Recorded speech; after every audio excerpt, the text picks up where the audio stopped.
let's switch to jobs and careers and risk. I've known you for a while, and I know very clearly you have demonstrated how much more you know today than when we first met, right? In a sense, it's all about growth. Talk to us about like what resources do you use? What kind of what do you leverage to make yourself a better risk professional? It changes. It changes a lot. I'm actually one of those people that goes in and reads regulation. God forbid we actually do that. It's boring.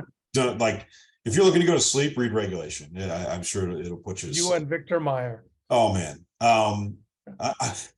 I distinctly remember the PCAOB put out a statement. I think I was like a senior, maybe I'm 3 or 4 years into my career at EY. And I was like, oh, this must be Q&A time. So I sent a response back. They treated that as Ernst & Young's formal global response to the regulatory body. And people were calling me and I had to back that out. But in the end, someone told me, you know what, like we couldn't fault you. One, you read it, and two, you had a really good question. And it was about on the reliance of internal audit in external audit activities.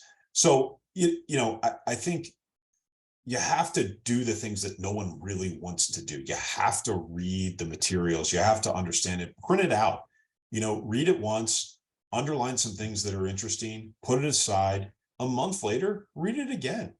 I mean, my client discussions constantly change where I'm focused, what I'm interested in, what I'm pursuing, and how I'm growing. And I always tell people as I'm advising them in their careers that you almost have to look at your career like that Trivial Pursuit pie. There's different pieces which you're going to be working on. And sometimes you master something and you can kind of put that, off to the side and you can choose a new slice of pie that you want to put in there. But always be looking at those 4 or 5 things that you have material interest in. And, don't just tell yourself you're interested, spend the time, put it in your calendar that you're going to spend an hour reading and stick to that. When I was traveling a lot, I spent I never opened my laptop unless I absolutely had to on a plane. One, like just the security aspects of it and people looking over your shoulder.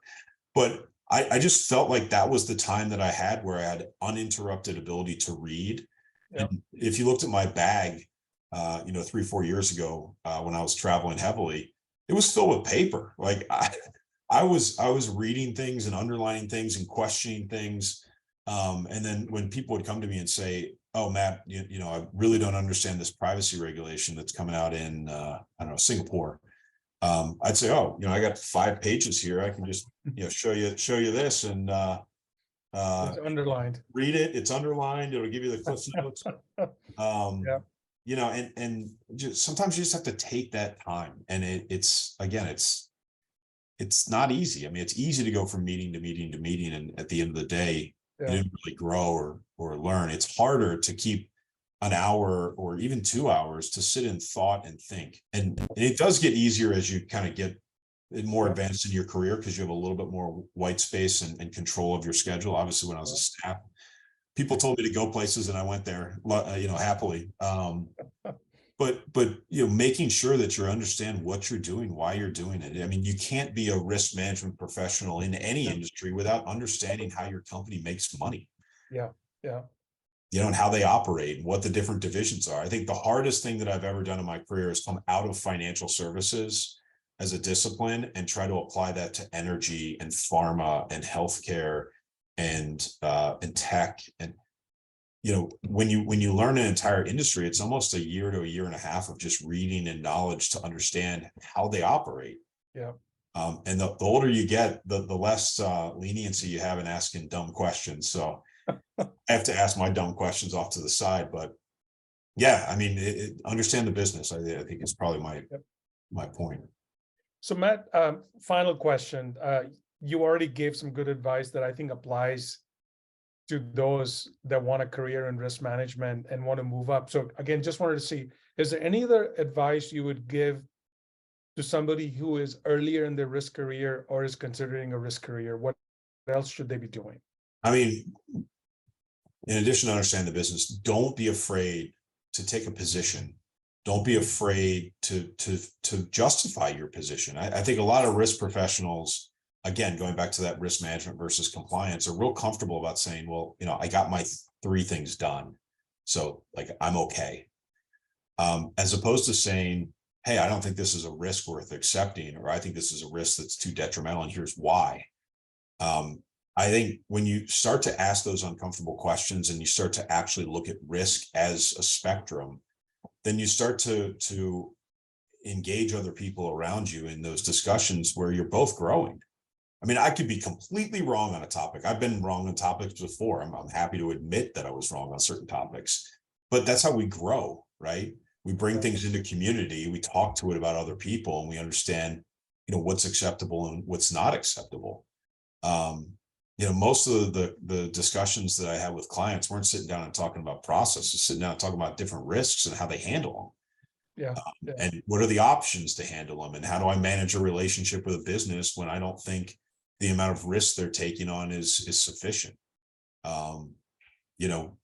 I think organizations that don't have chief risk officers and don't have people holding people to account and asking those questions are certainly in positions that is not helpful to the organization. We saw that with Silicon Valley. Yeah. So, as you grow, and don't be afraid as a risk professional to take a role in the business. I mean, one of the first bosses I ever had, and I still catch up with him after 20 years, every year or so. And I always look at his LinkedIn, and he's bouncing back and forth between risk and audit and business operations. And, you'd think that someone has like a career where they're just going to do audit, and they're constantly moving around. And every time we talk, he's like, I'm just fascinated. Once I get a year or two into a role, I want to go challenge myself to look at another part of the organization. Yeah. Be it running technology and operations, or helping to run, an equity business. I always want to be kind of a part of that, to understand the complexities of everything, because I can't be a good, effective risk manager if I don't understand all the other complexities of how the business operates. Yeah. I think I'm going to add one more, because I know, Matt, this is how, we've got to know each other over the last few years. One is, the whole network, right? Risk is a business is an industry where a lot of the players know each other. We meet at events, third-party risk association, shared assessment, CEFPRO.